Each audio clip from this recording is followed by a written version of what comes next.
Shalom, bienvenidos a Vía Haftaj Israel, una frase hebrea que significa amarás a Israel. Esperamos que se queden con nosotros durante los próximos 30 minutos, ya que nuestro maestro, el Dr. Baruch, nos compartirá una enseñanza expositiva de la Biblia.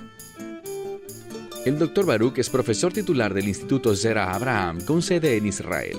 Aunque todos los cursos del instituto se imparten en hebreo, el Dr. Baruch se complace en compartir este video semanal en inglés con doblaje al español. Para más información, por favor, visítenos en amarazaisrael.org. Aquí está Baruch y la lección de hoy.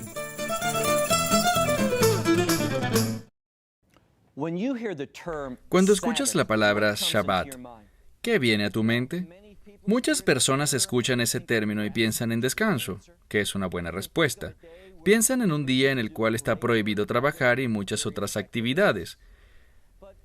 Pero si están correctamente alineados con el pensamiento de Dios, podrán ver una relación entre el Shabbat y el reino. Cuando vemos el libro de Génesis, vemos que Dios creó al hombre en el sexto día. Al final del sexto día, y fue lo último que creó, y cuando vemos la Escritura, entendemos que Dios creó el día sábado para poder tener comunión e intimidad contigo y conmigo, con el ser humano.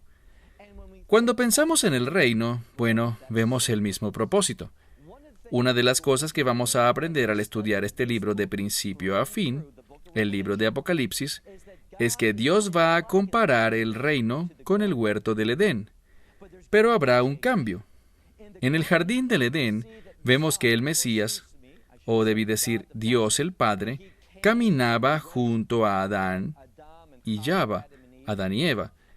Pero cuando estaba hablando del huerto del Edén en los últimos días, ese es el reino. Una de las formas en que se refiere al reino es como el huerto del Señor. Tomemos la Biblia una vez más y vayamos juntos al libro de Apocalipsis capítulo 1. Ya estamos listos para el versículo 10. La semana pasada mencionamos este verso y ahora quiero completar nuestro estudio de este versículo. Apocalipsis capítulo 1 versículo 10, Juan está hablando y nos dice, estaba en el Espíritu en el día del Señor. Si ustedes me preguntaran cuál es el significado de esta frase, el día del Señor, muchas veces escuchamos la frase el día del Señor y pensamos en juicio. Creo que esa es una de las maneras en que debemos entenderlo, que Juan estaba en el Espíritu y estaba viendo los eventos que están relacionados con el día del Señor. En segundo lugar, pensamos en esa frase y muchas personas asumen que es el domingo porque es el día en el cual nuestro Señor se levantó de entre los muertos. Y recuerden que hablamos de la resurrección, que es sinónimo del reino, y esa es una de las cosas que debe estar en nuestra mente cuando hablamos sobre la resurrección, reino. Entonces pudiéramos pensar que Juan estaba en el Espíritu mientras pensaba y recibía esta revelación sobre el reino de Dios. Pero otra manera de entenderlo es en el día sábado. Porque bíblicamente hablando, vemos esto, por ejemplo, en Lucas capítulo 14, cuando el Mesías habló sobre el reino. Frecuentemente hablaba sobre el reino en el día sábado. Es decir, que el sábado y el reino van juntos. Por muchas razones creo que podemos ver aquí, aunque no podemos ser dogmáticos, porque no tenemos total certeza, y eso me parece una genialidad de la Escritura cuando dice, estaba en el Espíritu en el día del Señor. Ahora, una de las cosas que sabemos acerca del Espíritu, si nos vamos hasta el libro de Génesis, capítulo 1, el Espíritu estableció el orden de Dios.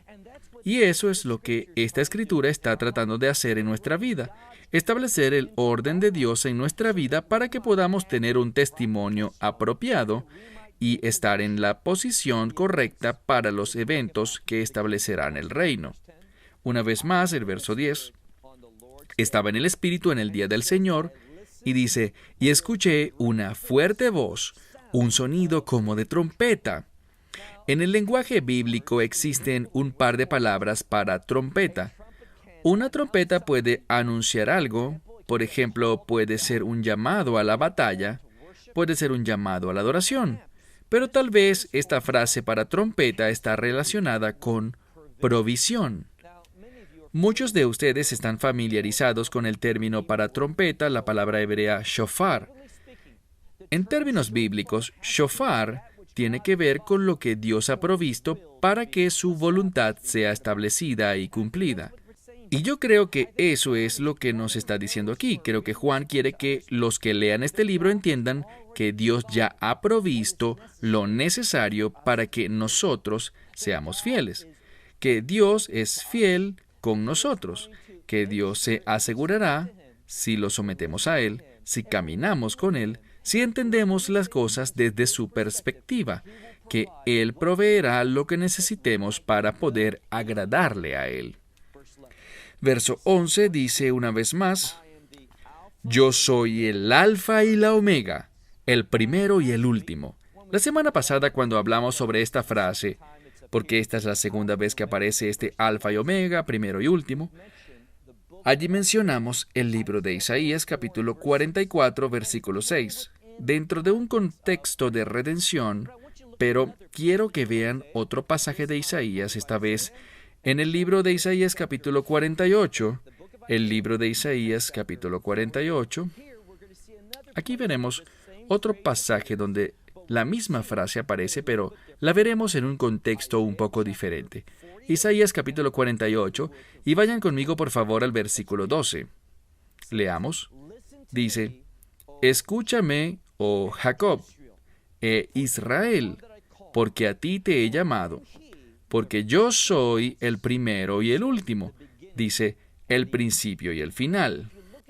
Si observamos el contexto de lo que Dios está hablando aquí, es nuevamente de su fidelidad, y se va a manifestar hacia Israel al cumplir con su compromiso de pacto. Me voy a detener un momento para hablar un poco de esa frase, compromiso de pacto. Lo que el Espíritu Santo quiere lograr en tu vida y en la mía es hacer su obra para que esas promesas de pacto sean una realidad en nuestras vidas. Hace unos meses estudiamos en el libro de Efesios capítulo 4, y una de las cosas que vimos en el libro de Efesios y en unos cuantos lugares más fue el concepto de predestinación. Decíamos que tenemos que ser cuidadosos porque este término ha sido sacado de las Escrituras y aplicado en una forma que no debería. Cuando tratamos con el concepto bíblico de predestinación, se refiere a esto, que Dios ha predeterminado que aquellos que están en el Mesías serán como el Mesías. Eso es lo que Él ha prometido. No tiene nada que ver con quiénes estarán en el cielo y quiénes no. Dios escogiendo a estos y no escogiendo a otros. Esa no es la predestinación bíblica. Eso es lo que algunos teólogos enseñan, pero no es la manera en que la Biblia usa esa frase. Entonces, esto es lo que quiero que vean. De la misma manera en que Dios ha prometido a su pueblo que Dios va a cumplir su promesa, que nosotros seremos, tenemos que regresar al libro de Génesis capítulo 1. Dice que Dios nos creó a su imagen, es decir, para reflejarlo a Él, su gloria, su carácter. No es convertirnos en Dios, sino ser semejantes a Dios, y es a través de la obra del Mesías que eso se hará realidad en la vida de cada creyente. De manera que cuando dice aquí, yo soy el primero y el último, el principio y el fin, el alfa y el omega, lo que está diciendo es esto. Está tomando un pasaje que era bien conocido por Israel en relación con la fidelidad de Dios, en relación con la promesa de pacto que Él les hizo a ellos. Y ahora está usando ese mismo concepto y se lo está diciendo a aquellos seguidores del Mesías en los últimos días. Nosotros podemos tener una expectativa y no seremos decepcionados debido a la fidelidad de Dios. Veamos otra vez. Dice, yo soy el alfa y la omega, el primero y el fin. Dice, lo que ves, escríbelo en este libro y envíalo a las congregaciones que se encuentran en Asia.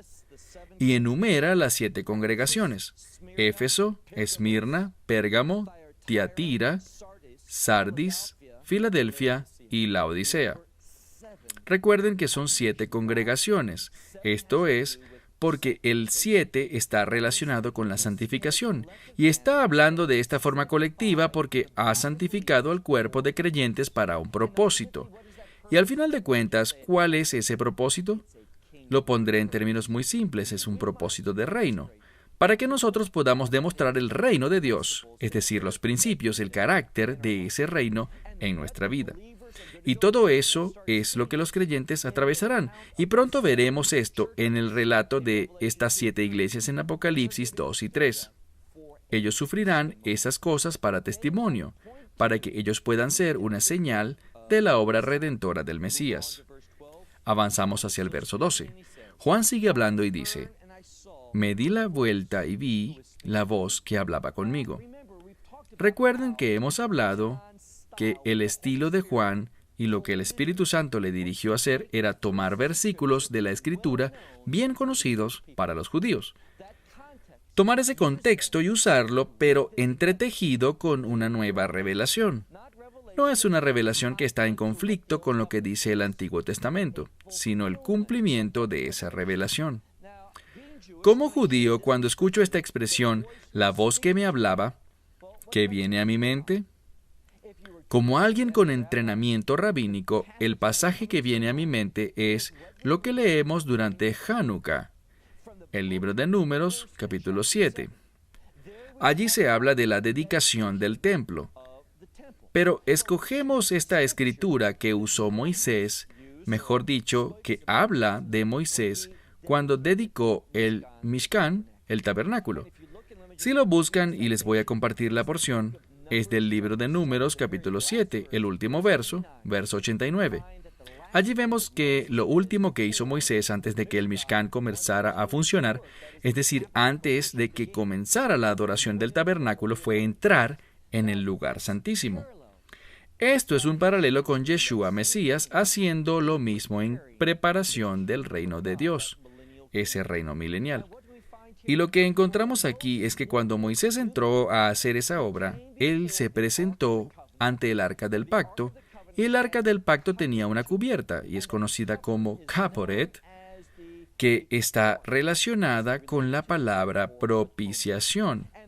Y a cada lado de esa caporet, de esa cubierta, que también es conocida como el propiciatorio en el nuevo pacto, lo que ocurrió fue que escuchó la voz de Dios que le hablaba de en medio de los 2 querubines que estaban en el propiciatorio. ¿Por qué eso es tan importante? Porque Moisés, en ese momento, experimentó intimidad con Dios. Y esa es la idea que Juan quiere expresar, que Dios tiene un propósito, ya lo hemos visto, ha llamado por nombre a las 7 congregaciones, y en una forma general se refiere en forma colectiva al cuerpo de creyentes en los últimos días. Es un cuerpo de creyentes que ha sido redimido por la gracia de Dios para que podamos dar testimonio. ¿Y cuál es la gran bendición de ser fiel y de ser testigos, de dar testimonio de las cosas de Dios? El poder tener intimidad con Él. Eso es lo que está tratando de mostrarnos. Volvemos al versículo 12. Me di la vuelta para poder ver la voz que hablaba conmigo, y cuando miré vi 7 menoras de oro. Nuevamente encontramos una referencia en el mismo versículo. Si tomamos en cuenta el contexto del número 7 sobre el propiciatorio, el Aaron Abret, el arca del pacto, ahora está hablando de algo más que estaba en esta área, no en el área conocida como lugar santísimo, allí estaba el arca del pacto, sino en el lugar santo donde se encontraba la menorá. ¿Y cuál es el propósito de la menorá? El propósito de la menorá es dar testimonio de que Dios estaba con nosotros. Según la tradición judía, a pesar de que la menorá no es un artefacto muy grande, probablemente sea de mi estatura, lo que vemos es esto. De acuerdo a Yazel, es decir, los antiguos sabios, cuando alguien se encontraba en Jerusalén y únicamente en Jerusalén, sin importar por dónde caminar esa noche, podía ver la luz de la menorá. Esto es la luz que daba testimonio de la presencia de Dios en medio de su pueblo. Y ahora lo que vemos aquí es que encontraremos 7 candelabros o menorot. ¿Y qué somos nosotros? El cuerpo de creyentes, estas 7 congregaciones que nos presenta ya desde el mismo capítulo 1. Estas 7 congregaciones están llamadas a vivir, comportarse, actuar de cierta manera, para que la gente pueda ver la Shekinah Hashem, la mismísima presencia de Dios que habita en nuestra vida, para que ellos puedan desear esa misma realidad. Entonces dice, me di la vuelta y vi la voz que me hablaba. Y cuando me di la vuelta, miré y vi 7 candelabros de oro o menorás. Y en medio de estos 7 candelabros estaba alguien que se parecía al Hijo del Hombre. Eso debe darnos consuelo, el hecho de que debemos recordar siempre que Dios está con nosotros.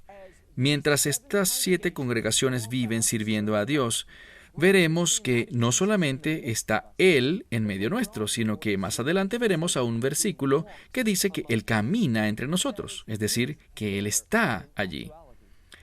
Y en realidad, si Él no estuviera con nosotros, no podríamos hacer nada con respecto a la voluntad de Dios. Entonces Él estará con nosotros. Y ahora, por favor, vean el verso 13 nuevamente. En medio de estas 7 menoras, uno semejante al Hijo del Hombre. Y observen lo que encontramos aquí. Encontramos una descripción del Mesías que es semejante a la descripción de Dios el Padre.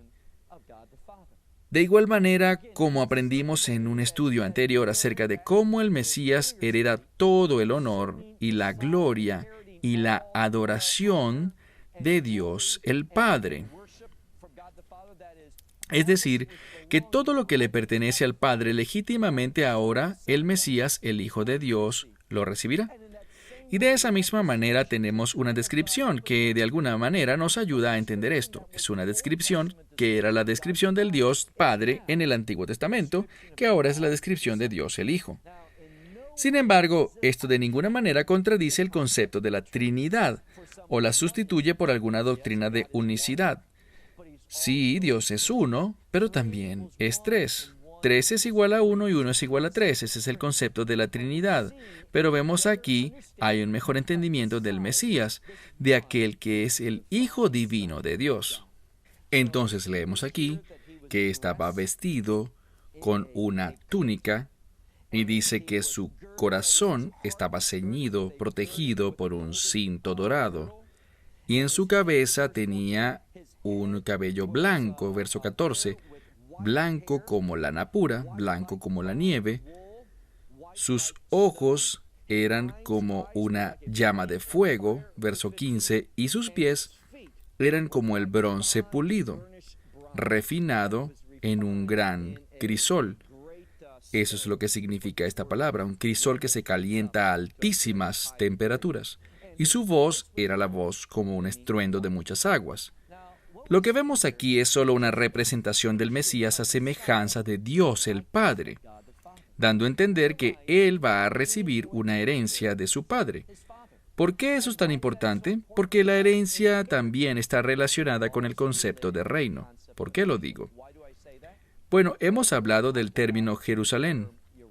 La palabra Jerusalem está compuesta de 2 palabras hebreas, heredar la paz, y la paz significa el cumplimiento de la voluntad de Dios. Lo que observamos es esto, de la misma manera que el Mesías, quien se humilló a sí mismo, se vació a sí mismo, se negó a sí mismo en todas las cosas, a él le será entregado, como dice Pablo en Filipenses capítulo 2, ese nombre sobre todo nombre, para que ante el nombre de Yeshua el Mesías toda rodilla se doble y toda lengua confiese para la gloria de Dios. Y todo esto es la transición que va a ocurrir cuando el reino de Dios sea establecido. En última instancia, toda persona reconocerá eso. Permítanme decirles, si ustedes hacen ese reconocimiento que Él es el Señor de señores y el Rey de reyes en esta vida, eso les asegurará una gran herencia en el reino de Dios. Si no hacen esta confesión, la harán en ese juicio del gran trono blanco, y será para su perdición. Terminarán reconociendo quién es el Mesías. Y también si no lo hacen en esta vida, van a reconocer el resultado de esa rebeldía. Entonces vamos al versículo 15. Sus pies eran como el bronce bruñido, que había sido refinado en el horno más fino. Su voz era la voz de muchas aguas, y sucedió que, verso 16, miré, y en su mano derecha había 7 estrellas. Ahora vemos, antes de terminar, que estas 7 estrellas y estas 7 lámparas, vemos cómo trabajan juntas. Así que una vez más, en el versículo 16, y le fueron dadas o aparecieron literalmente en su mano derecha habían 7 estrellas, y de su boca salía una espada de doble filo, muy filosa.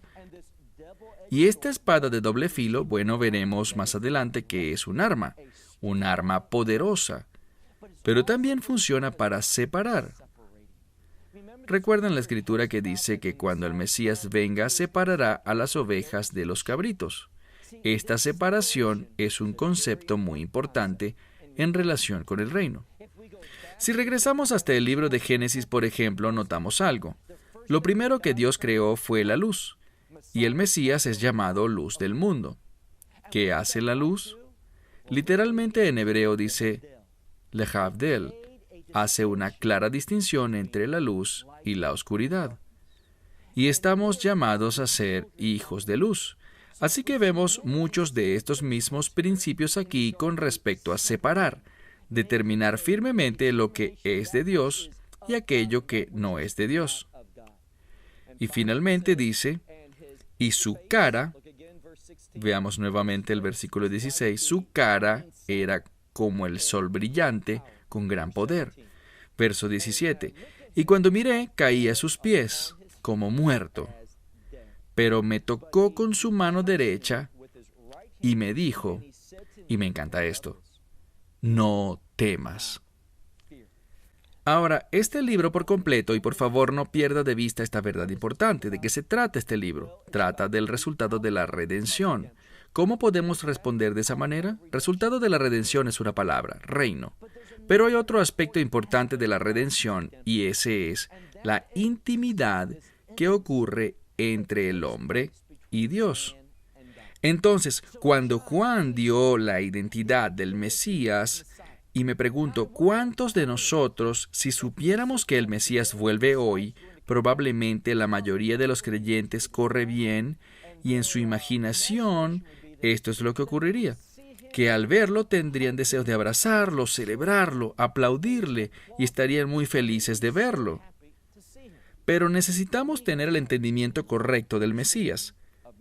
Cuando Juan lo vio, era su Mesías resucitado. Era su Señor de señores, su Rey de reyes, aquel que manifiesta la santidad del Dios Todopoderoso. ¿Qué hizo él? Cayó delante de él como si estuviera muerto. Juan era un creyente. Y esto nos hace resaltar quién es el Mesías, que debemos tener un sano ira hashamayim, que es el temor de Dios. Así que Juan dice, caí a sus pies como muerto, y él me tocó con su mano derecha y me dijo, no temas. Y repite, porque yo soy el primero y el último. Recuerde lo que aprendimos acerca de esto, Isaías 44:6, esa frase, yo soy el primero y el último, viene dentro del contexto de la redención, para enseñarnos una vez más el gran resultado de la redención. Que esta barrera provocada por nuestros pecados, esta barrera que nos separa de Dios, es removida por la sangre del Mesías. Y ahora podemos disfrutar de comunión con Él. Dice, yo soy el primero y el último. Soy el que vive. ¿Y qué nos dice esto? Que Él vino a este mundo para poder darnos vida. Ahora nuevamente el concepto es este. Leamos el versículo 18. Estaba muerto y aquí vivo para siempre. Este término, para siempre, está relacionado al reino. Lo que está diciendo aquí es, yo entregué mi vida, pero me levanté. Yo compré la victoria para ti. Y ahora tú puedes tener esa victoria. ¿Cómo se define la victoria? Bueno, el contexto se refiere a la intimidad con Dios. Esa es la descripción por excelencia del reino. Y cuando llegamos a Apocalipsis capítulo 20, la gran proclamación será que el tabernáculo de Dios está con los hombres. No dice que habrá un templo, sino que el lugar de la habitación de Dios, que es lo que significa tabernáculo, simplemente un lugar de habitación, dice que Dios habitará con nosotros, no en un edificio, sino de una manera íntima, con nosotros.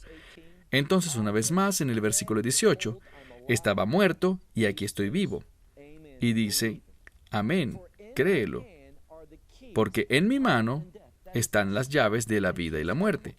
Esto significa que Él tiene el poder, Él tiene toda la autoridad y potestad. ¿Para qué? La Escritura dice que todo el juicio se le ha entregado al Hijo. Entonces, Él es quien abrirá las puertas del infierno. De eso ahí está hablando aquí al hablar de las llaves de la muerte. Y es por Él que esos serán arrojados allí. Y de la misma forma es por Él que otros podrán ser salvados del infierno. Leemos el verso 19. Ahora escribe las cosas que has visto y lo que se ha hecho ahora y en el futuro, dice en el verso 20, el secreto de las 7 estrellas que viste en mi mano son las 7 menorás de oro, y las 7 estrellas, dice, son los reyes de las 7 congregaciones, y las 7 menorás que viste son las 7 congregaciones. Lo que veremos conforme avanzamos hacia los capítulos 2 y 3 es una relación. Veremos cómo la revelación de Dios es entregada a estas estrellas, y estas estrellas van a recibir la revelación para compartirla con las menoras de oro. ¿Por qué? Porque solo a través de este mensaje que van a recibir es que las congregaciones podrán manifestar la gloria de Dios, sus propósitos, para que su testimonio sea conocido, como bien lo dice la Escritura, que habrá un testimonio para el mundo antes de que el día del juicio venga. Entonces, en este primer capítulo hemos visto cómo Dios usa la verdad profética como un medio para llamar a su pueblo a prepararse para lo que va a suceder. Y conforme avanzamos hacia los siguientes capítulos, veremos cómo Dios hace esto en las 7 congregaciones. Bueno, terminamos con esto. Hasta la próxima semana. Esperamos que te hayas beneficiado del mensaje de hoy y lo compartas con otros. Por favor, haz planes para unirte a nosotros cada semana en este momento y en este canal para otra transmisión de amarazaisrael.org.